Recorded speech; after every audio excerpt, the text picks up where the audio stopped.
This is Luetin, and today we're taking a look at the new Armoured Kill content available in the coming weeks. Now that's going to be date dependent on your system and setup. Armoured Kill features 4 new maps as well as new vehicles and game modes.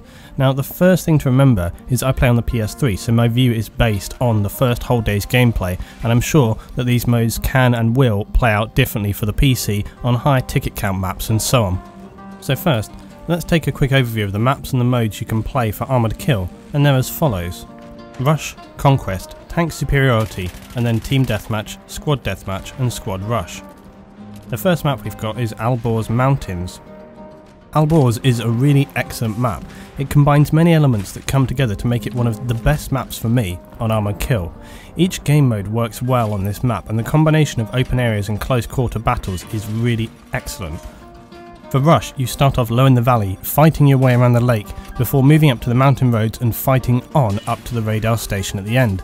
But be in no doubt, this will be one of the hardest Rush maps to win, as the last base is a horrific bottleneck, with only 2 roads entering, both surrounded by high mountain cliffs, allowing for defenders to just sit atop and shoot down into murder-like holes below. So the name of the game on this map is Fast Flanking and Momentum. For Conquest and Tank Superiority, ALBORZ plays out excellently as well, but as with many of the maps in Armoured Kill, the size of the map is not your friend without a vehicle. If you're left with just your legs, defending a base might be a good option. And quads are also back in Armoured Kill, and they are very useful. You can bomb around off-road and snap up some undefended bases very quickly, and ALBORZ has a great dynamic space around the map areas, so expect lots of wannabe snipers and javelin users with the plom. So next up we've got BANDAR Desert. Whilst it's markedly different from ALBORZ, BANDAR also works very well in most of the game modes. Each base on Rush or Conquest has a nucleus of structures around the bases, but leaves space around them for tank and aircraft combat. This clustering of buildings means that despite the size of the map, most infantry fighting takes place and is attracted by these built up areas, meaning that even though the maps are huge, you rarely will find yourself going too long without something to fight against, and this is something that many people in game commented to me yesterday. And at times the fighting was more brutal and ferocious than even in a close quarters map, with a combination of the AC-130, artillery and aggressive attackers. On BANDAR Rush you start off at sea, and you've got multiple choices to gain access to the mainland. Boats and amphibious vehicles are the norm. On arrival you have to quickly storm the beach and occupy some of those beachfront buildings in order to then stage your next attack onto the MCOMs. Once this is complete, you then have a short push across the highway and its overpass, which will then bring you to the fuel station. With only one bridge here to cross, flanking is a pretty important tactic to play. After that you've got a military outpost and a wide expanse of desert to deal with. It's a difficult base, but with momentum and your usual rush tactics you should be able to overcome, but this base is not very easy and I've defended it multiple times so far. The final base on BANDAR can be easy or extremely hard in equal measure, dependent on how quickly and intelligently the enemy retreat and reset. When it comes to Conquest, BANDAR plays out pretty much as described. No vehicles will leave you isolated waiting for a spawn or a pickup, and the concentration of buildings means that open combat will happen less. Although as I said originally, I doubt that would be the case on games with a higher player count than 24. Tank Superiority, again much the same, but it plays out very nicely on BANDAR with some exciting fast tank combat, which is often more fluid than on ALBORZ. Next we come to Armoured Shield. Now unfortunately this is the map that I really have to say I think is a terrible map. But not really because of the map design itself, and I wasn't alone either yesterday when the playing consensus was nearly all in agreement that this map has some very major shortcomings. The major issue with the map is that when you're playing on it with Rush, the attacking team are often given a ridiculous arsenal of weapons to attack. In fact, nearly every vehicle, main battle tanks, artillery, attack helicopters, AC-130 and more. This combined with the very short distances required between each position, and also the complexity of some of the bases, means that trying to set up any kind of defence becomes near impossible, and you're usually overrun with artillery and aerial fire before you can even think about what's going on, and then just as you start to get the idea of where you are, you're deluged by tanks and infantry. It could be that it just requires everyone to settle down and focus on the issues at hand, but I don't think that this will be welcomed into my Rush rotation anyway. On Conquest this map changes to become more playable, but it's still not a favourite. I think this map, unlike the others, for some reason it just doesn't have enough going for it, but you do get the typical Conquest gameplay as described for the other maps. Tank superiority again plays out fairly typically, with fast and slow tank battles across open areas and ridge lines. A javelin and support player with ammo can make life very difficult for tank players who aren't using smoke like pros. Now, I did this yesterday, it worked extremely well on tank superiority on multiple maps, so you might want to try that out as a little double team. Okay, now we come to the last map of Armoured Kill, and that's Death Valley. At first this map seemed a little irritating in the same way that Tehran can be. Its darkness was making it hard to find approaching targets and spotting became more essential than ever. But once you know your way around, this map becomes one of the most balanced and enjoyable maps to play.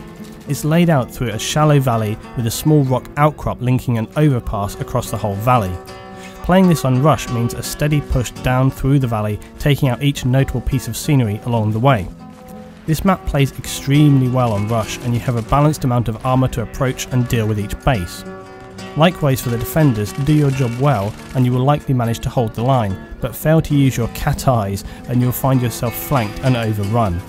Keeping the AC-130 suppressed and destroyed on this map is important due to your lack of armour on the ground, and its heavy guns can tear holes in your infantry. Overall, this for me is the best map for Armoured Kill, and its positives continue into Conquest and Tank superiority. The whole dynamic of this map works very well, and the positions, geography and vehicle forces available are what makes it play out so successfully. So now we've looked at the maps in turn, let's take a look at a few other elements within Armoured Kill. First up, the AC-130. Now everyone wants to know how this Grim Reaper of the Sky functions within the game. Well, it's extremely simple. If you're an attacking team on rush, you will gain the AC-130 from the start to the end of the round. It spawns and becomes available in your menu, and you simply choose to enter. You can then choose either position to gun from, and you can change out to a secondary gunner position on board with a minigun to defend against enemy aircraft. Flares are available to prevent against Stinger missiles, and you can parachute out at any time or remain on board to maximise your kills and help your team on the ground. This can actually work kind of well because you do so much damage that it can really be a good thing to stay in till the end. In Conquest, one base usually controls the AC-130, and it's generally the C base. This makes controlling C pretty important, like the airfield for Wake Island. In Conquest, with the right gun team, the AC-130 can rain its fiery death down on the enemy in very quick succession, and if the C base is taken from your team, but you're still in the air, you will remain in the AC-130 until it's shot down, then it will respawn for the other team. There is another very important feature, and that is the power drop feature. This basically allows any teammates to spawn on the AC-130 at any time. This is another reason for shooting it down very quickly, and just think of it as a giant Amtrak in the sky. The AC-130 is extremely powerful on the battlefield, however it does not have significant armour and consequently it can be shot down extremely fast. But if you fail to do this, you will generally be punished as a result. Stingers and Igglers can lock it up and take it down very quickly, as can AA vehicles and jets. Make it your priority target or suffer the consequences.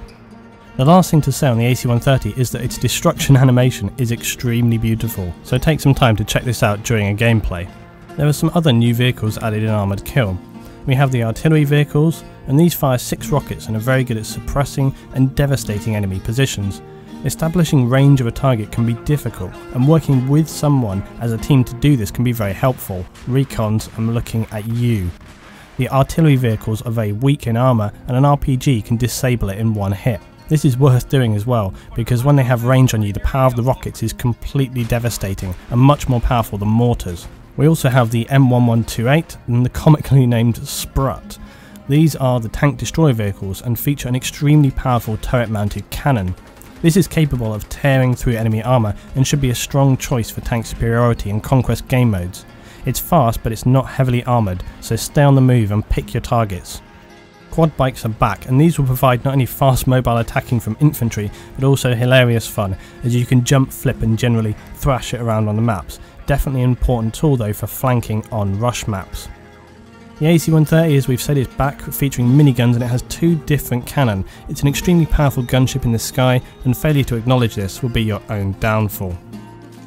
So we come now to the end of my overview of Armoured Kill, and what is my conclusion? Well, as with Close Quarters, Armoured Kill offers some very specific styles of gameplay, which will appeal to some people more than others.